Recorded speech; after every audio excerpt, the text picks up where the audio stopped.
दे विच इस अमीर अहले सुन्नत ने फैजाने सुन्नत दे विच लिखिया है, लेखी दी दावत विच भी लिखिया होया है। खोल के देखो तुसी दीगर किताबां बड़ियां दे विच भी मैं मुख्तसर हवाला दे के अर्ज करदा पिया।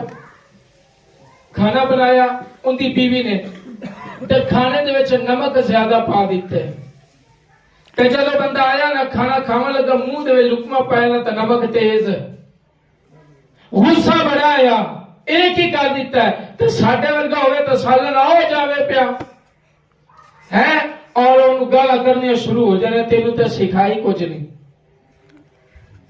है।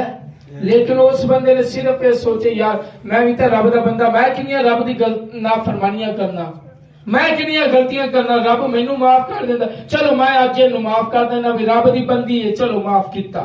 उन्हें दिल दे विच चुप करके माफ च किया ते जेड़ा खाना है सी चुप करके खा लिया। जदों बंदे दा इंतकाल हो गया ख्वाब विच किसी ने वेख्या, पूछा मा फ़अलल्लाहु बिका, अल्लाह ने तेरे नाल की मुआमला कीता?